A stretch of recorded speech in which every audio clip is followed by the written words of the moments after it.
We live in a world of endless scrolling, of quick hits, and bite-sized news.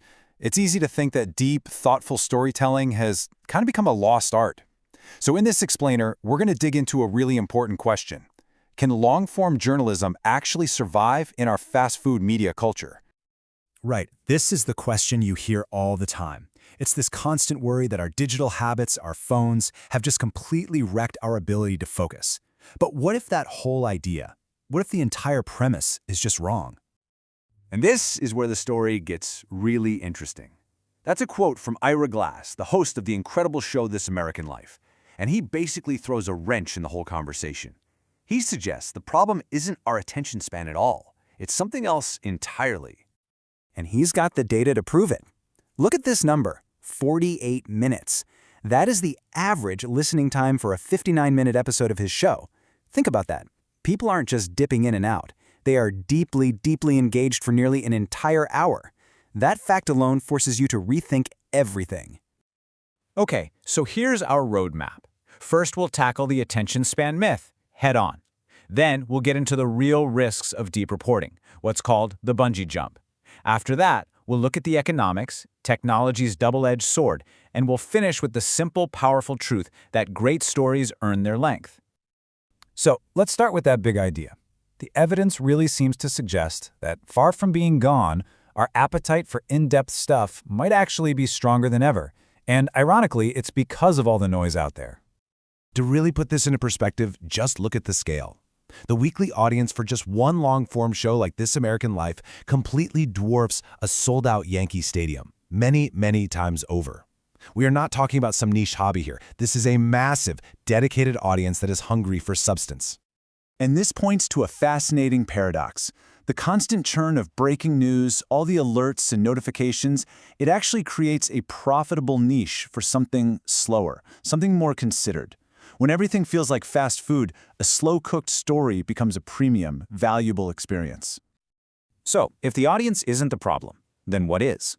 Well, the real challenge lies in the immense creative and professional risk it takes to even produce these stories in the first place. Steve Engelberg, an editor at ProPublica, has this perfect metaphor for it. He calls it a bungee jump. You commit huge amounts of time and money, and you just fling yourself into the unknown. The very best stories, they always end up in a place you could never have imagined at the start. But sometimes, the cord just snaps. And the failure rate is just shocking. The panelists estimated that for every single masterpiece that gets published, as many as 2/3, 2 out of 3 of other big, in-depth projects just die along the way. They're killed because the story isn't there, or it's just not good enough. That is a huge, huge risk. Which of course brings us to the most practical barrier of all, the money. This kind of high-risk, high-failure work is incredibly expensive to do right. The cost for a single, deeply reported cover story for a magazine can easily top $40,000. And that has to cover a writer's salary for months, their travel, fact-checking, editing, legal reviews, all of that before a single reader even sees a word of it. So how on earth does it survive? Well, it survives through a whole mix of different models. You've got nonprofits like ProPublica that treat journalism as a public good, funded by donors.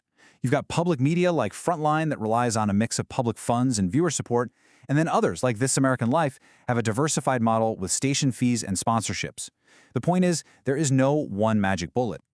This leads us right into the role of technology. It's so often blamed for killing our attention, right? But it turns out it might also be its greatest salvation.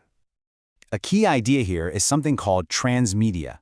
This concept of moving seamlessly between text, video, and audio all within one story.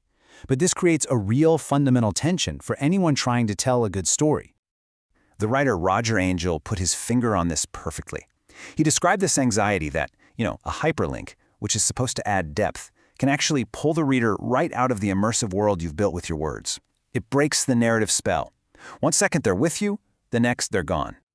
But then you look at the flip side.